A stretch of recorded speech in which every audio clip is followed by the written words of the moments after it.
Assalamualaikum warahmatullahi wabarakatuh.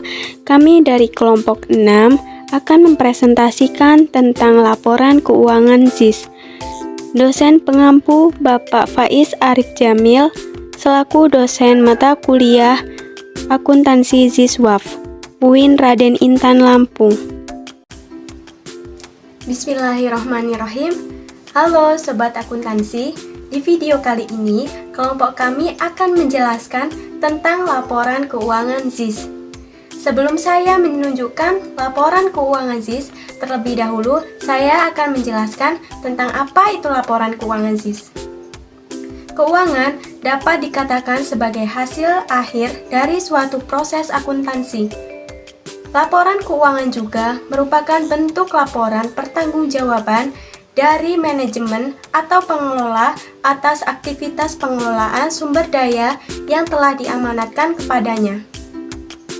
Jadi, dapat disimpulkan, laporan keuangan ZIS merupakan bentuk pertanggungjawaban operasional dari suatu lembaga amil, yaitu kegiatan pengumpulan dan penyaluran dana zakat, infak, dan sedekah atau ZIS.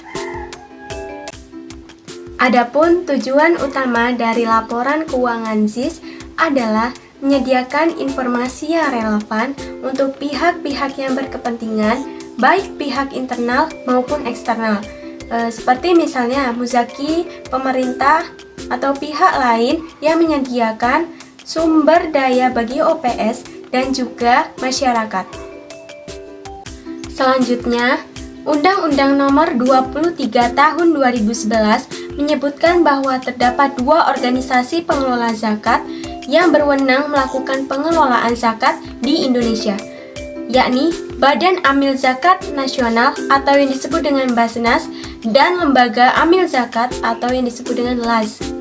Badan Amil Zakat Nasional atau Basnas adalah organisasi pengelola zakat yang dibentuk oleh pemerintah. Basnas berwenang melakukan tugas pengelolaan zakat secara nasional. Basnas merupakan lembaga pemerintah non-struktural yang bersifat mandiri dan bertanggung jawab kepada Presiden melalui Menteri. Fungsi Basnas sendiri adalah menyelenggarakan perencanaan, pelaksanaan, pengendalian dalam pengumpulan, pendistribusian, dan pendayagunaan zakat, serta menyelenggarakan pelaporan dan pertanggungjawaban pelaksanaan pengelolaan zakat. Basnas melaporkan hasil pelaksanaan tugasnya secara tertulis kepada Presiden melalui Menteri kepada Dewan Perwakilan Rakyat Republik Indonesia. Kemudian, LAZ adalah lembaga yang dibentuk masyarakat yang memiliki tugas membantu pengumpulan, pendistribusian, dan pendayagunaan zakat. LAZ wajib melaporkan pelaksanaan pengumpulan, pendistribusian, dan pendayagunaan zakat yang telah diaudit kepada Basnas secara berkala. Selanjutnya, yaitu laporan sumber dan pengguna dana ZIS. Sumber dana ZIS merupakan laporan yang menunjukkan sumber penggunaan dana selama suatu jangka waktu tertentu, serta saldo ZIS pada tanggal tertentu. Kemudian, untuk pengguna dana ZIS sendiri yaitu diperuntukkan untuk 8 asnaf, yakni fakir, miskin, amil mu'alaf, riqob, ghorim, sabilillah, dan ibnu sabil. Yang pertama yaitu fakir. Fakir adalah orang yang amat sengsara hidupnya, tidak memiliki harta, dan tidak mempunyai tenaga untuk menutupi kebutuhannya dirinya dan keluarganya. Kedua yaitu miskin. Miskin adalah orang yang mempunyai barang yang berharga atau pekerjaan yang dapat menutup sebagian hajatnya, akan tetapi tidak mencukupinya. Yang ketiga yaitu amil. Amil adalah orang yang ditunjuk untuk mengumpulkan zakat, menyimpannya, membaginya kepada yang berhak, dan mengerjakan pembukuannya. Yang keempat adalah mu'alaf. Mu'alaf sendiri adalah orang yang baru masuk Islam. Yang kelima yaitu riqob. Riqob adalah mukatab yang berarti budak belian yang diberi kebebasan usaha, mengumpulkan kekayaan agar ia dapat menebus dirinya untuk merdeka. Dalam hal ini ada syaratnya, bahwa yang menguasai atau memilikinya sebagai budak belian itu bukan si muzaki sendiri. Sebab jika demikian, maka uang zakat itu akan kembali kepadanya saja. Kemudian yang keenam adalah ghorim. Ghorim adalah orang yang memiliki hutang besar. Kemudian yang ketujuh yaitu sabilillah. Sabilillah yaitu orang yang berada di jalan yang dapat menyampaikan sesuatu karena ridho Allah Subhanahu wa Ta'ala, baik berupa ilmu maupun amal. Yang terakhir adalah Ibnu Sabil. Ibnu Sabil adalah orang yang mengadakan perjalanan yang bukan bertujuan maksiat di negeri rantauan, lalu mengalami kesulitan dan kesengsaraan dalam perjalanannya. Baik, selanjutnya yaitu laporan keuangan amil zakat dapat menjadi media komunikasi antara lembaga amil zakat dengan pihak lainnya.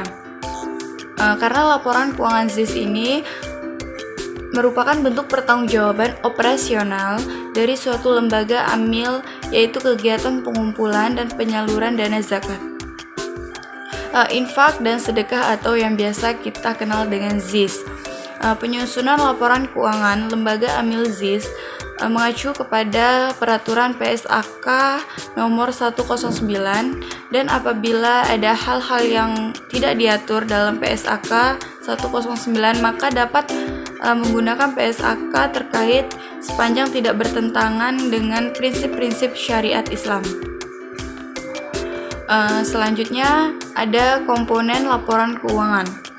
Bentuk laporan keuangan ini atau OPZ berdasarkan peraturan PSAK 109, diantaranya adalah 1. Neraca atau laporan keuangan. 2. Laporan perubahan dana. 3. Laporan arus kas. 4. Laporan perubahan aset kelolaan. Dan yang terakhir catatan atas laporan keuangan. Selanjutnya neraca.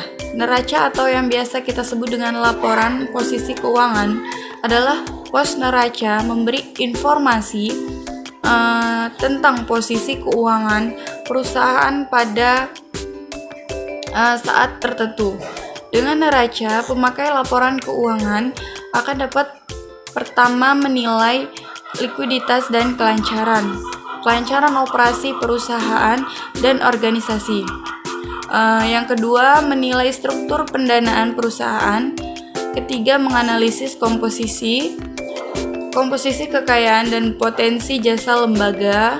Keempat, mengevaluasi potensi jasa atau sumber ekonomi yang ada pada lembaga tersebut. Sekian. Materi selanjutnya, laporan perubahan dana. Laporan perubahan dana merupakan laporan yang menyajikan penerimaan dan penyaluran atau penggunaan dana pada suatu periode tertentu. Laporan perubahan dana menyajikan setiap jenis dana yang memiliki karakteristik tertentu, sehingga harus disajikan sebagai suatu dana tersendiri. Laporan perubahan dana mencakup penerimaan, penyaluran atau penggunaan, surplus defisit, saldo awal dan saldo akhir masing-masing dana, serta saldo akhir keseluruhan. Selanjutnya, laporan arus kas. Laporan arus kas memberikan informasi tentang kegiatan manajemen selama satu periode dalam mengelola kas. Melalui laporan arus kas, pemakai laporan dapat mengevaluasi kegiatan manajemen dalam operasi, investasi, dan pendanaan. Selanjutnya, laporan perubahan aset. Laporan perubahan aset merupakan laporan yang menggambarkan perubahan dan saldo atas kuantitas dan nilai aset kelolaan, baik aset lancar untuk masing-masing jenis dana selama satu periode. Materi selanjutnya akan saya sampaikan tentang catatan atas laporan keuangan. Catatan ini harus disajikan secara sistematis setiap pos dalam pelaporan posisi keuangan, laporan sumber penggunaan data, dan laporan arus kas berkaitan dengan informasi yang ada dalam catatan atas laporan keuangan tersebut. Penerapan laporan keuangan ZIS. Contoh kasus Tegar Jaya. Tegar Jaya membuat kebijakan dana pengelolaan sebagai berikut. 1. 12,5% dari dana infak dan sedekah. 2. 12,5% dari dana zakat. 3. 0% dari dana kemanusiaan, biaya relawan, dan penyaluran langsung dari dana tersebut. Kebijakan akuntansi sebagai berikut. 1. Penyusutan.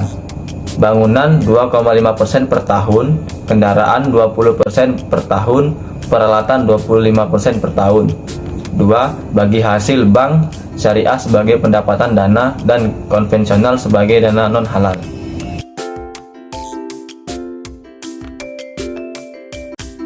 Dapat ditarik kesimpulan bahwasannya untuk menghasilkan suatu laporan keuangan ZIS yang baik, maka dibutuhkan penerapan sistem akuntansi yang baik pula. Sistem akuntansi merupakan proses akuntansi yang diawali oleh identifikasi transaksi sampai dengan penyusunan laporan keuangan. Dalam pelaksanaan proses akuntansi dibutuhkan standar atau pedoman akuntansi yang mengatur tentang pengakuan. Volume 6 nomor 1 Juni 2015 163 Akuntansi zakat, infak, dan sedekah. Dalam PSAK 109 dijelaskan bahwa pengukuran, penyajian, dan pengungkapan transaksi zakat dan infak atau sedekah. Standar akuntansi ZIS yang berlaku di Indonesia yaitu PSAK nomor 109 tentang akuntansi ZIS yang dikeluarkan oleh Ikatan Akuntansi Indonesia atau yang disebut dengan IAI dan disahkan pada tahun 2010. PSAK ini berlaku yakni suatu organisasi atau entitas pengelola zakat yang pembentukannya diatur berdasarkan peraturan perundang-undangan yang dimaksudkan untuk mengumpulkan dan menyalurkan ZIS, tetapi bukan kegiatan.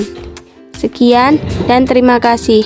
Assalamualaikum warahmatullahi wabarakatuh.